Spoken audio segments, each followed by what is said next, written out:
All right, everybody, welcome back. We've got some more running backs to take a look at here, and now we are on to the depth. These are guys that they clearly can't be featured starters in a good offense.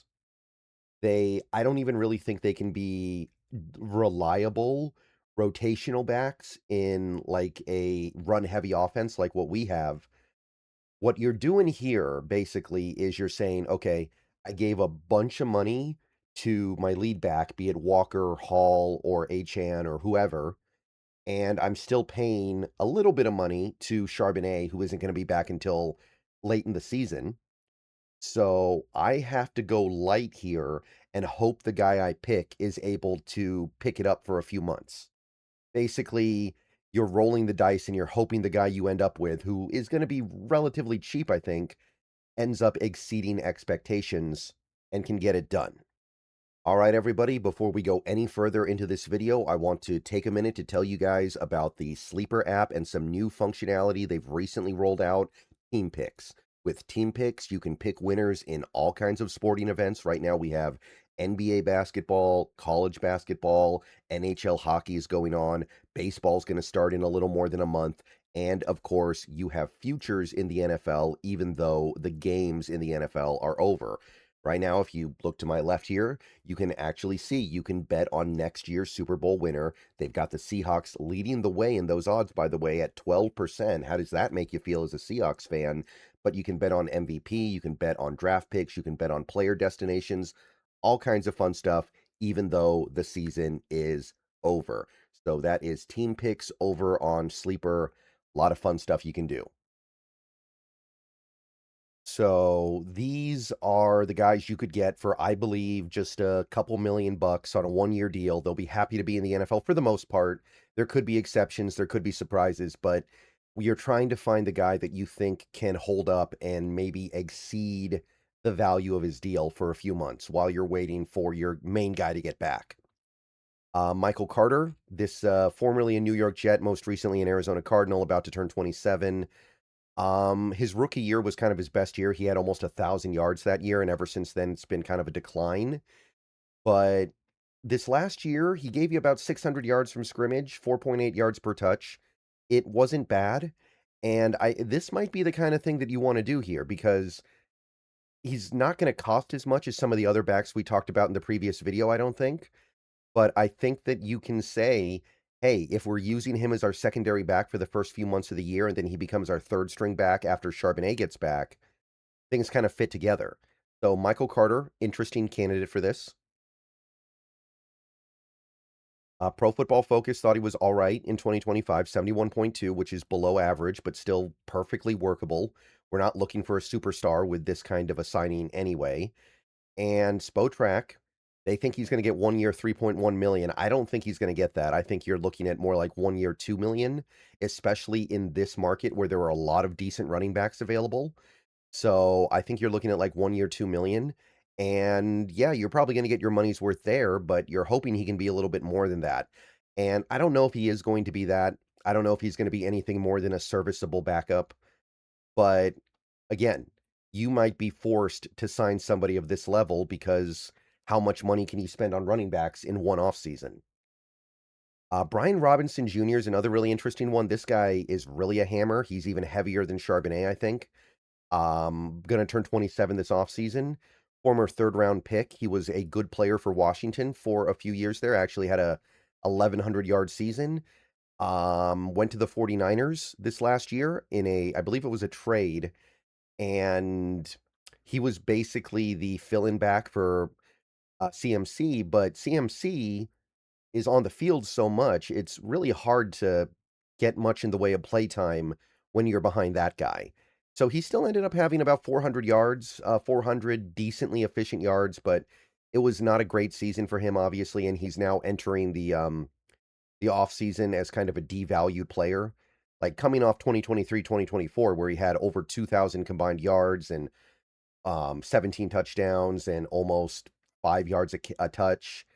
That would have been worth a lot, but now he's trying to rebuild his value a little bit after a 2025 that was, I don't think it was bad, but it was definitely not up to his standard, and it definitely wasn't the best way for him to enter a contract year. Pro Football Focus thought he was okay, about a 70, which is well below average for a running back. But you go back to some of his years with Washington, a little bit better. In some cases, even a lot better. So this is a good player. This is a guy who can play.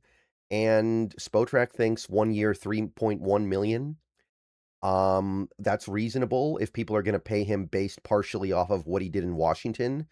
But coming off a year where he had like 400 yards from scrimmage, that's probably not realistic. So we'll see how the market chooses to value him. But if the value dips a little bit here and he ends up being one of the cheaper options, this might work really well.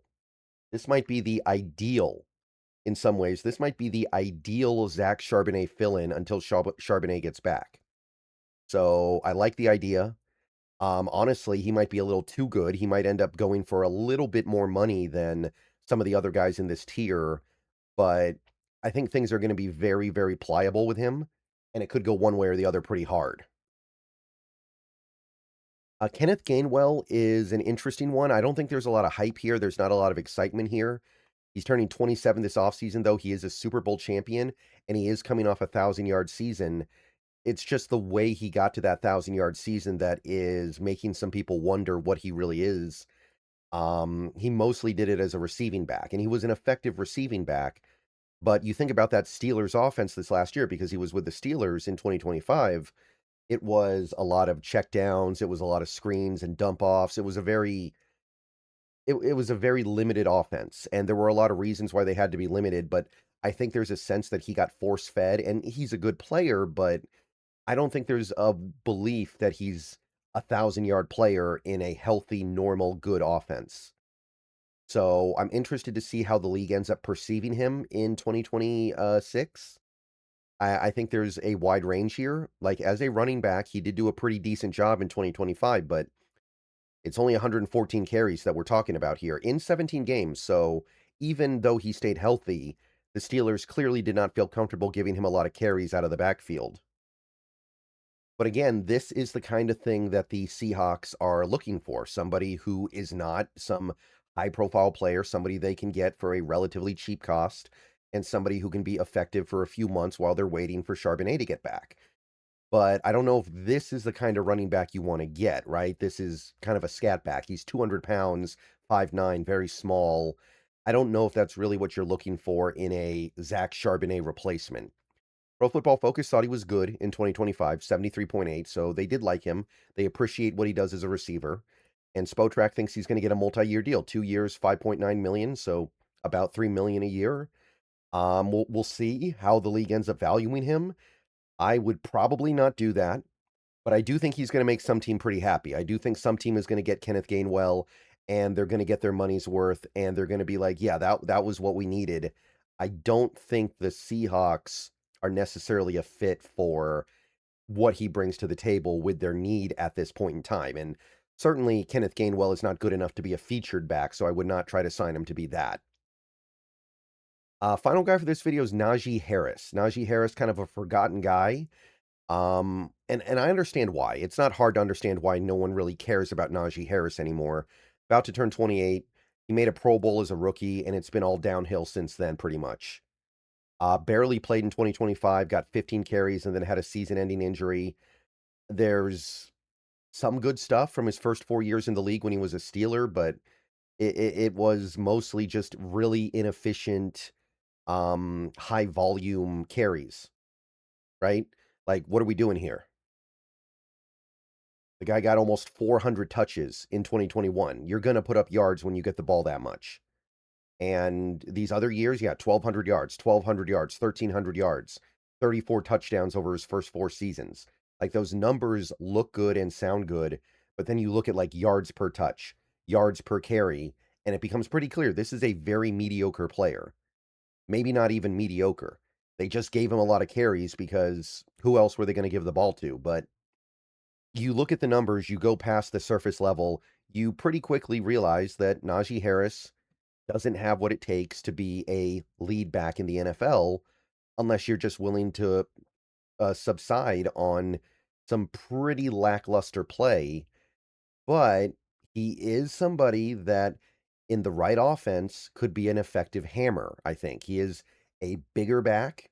He is somebody that you can give the ball and Just let him get up A gap and B gap and get out of the way. And I do think there is something he can bring to the table as a running back in this offense for a few months behind a Walker or a Hall or an Achan. So I think there's something here. His PFF score in 2024, which was his last full season, is actually very good. I do want to note that here. For as much as he is relatively inefficient, you do have some evidence that he's he's playing pretty well despite some bad circumstances. By the way, he played every game as a Steeler. Every year he played 17 games. 68 games total. That's got to be something. That's got to mean something to us, right? So the injury he had last year was kind of a fluke as well. And Spotrac thinks he's going to be cheap because he didn't do anything last year with the Chargers. 1 year, 2.9 million. It might even be less than that. These guys drop through the floor all the time. They slip through the cracks, and before you know it, they're signing for like $1.5 million. And are you going to get $1.5 million out of Najee Harris? I think you are pretty easily. And you only need him for a few months. So it's not a bad idea. I think this would be something that would be worth considering. And yeah, that would be one of the guys that I look at if you're trying to get that low budget, temporary, rotational running back thing going. Because again, what I think is going to happen is this team is going to end up, assuming Charbonnet is able to play a little bit at the end this year, they're going to give him a 1-year prove-it deal for 2027 so he can actually have that healthy contract year. If they do that, then you don't need this back to be here for very long. But you need them to be moderately effective while they're here. So these are some of my guys. Let me know who your guys are. Let me know what you think of these guys.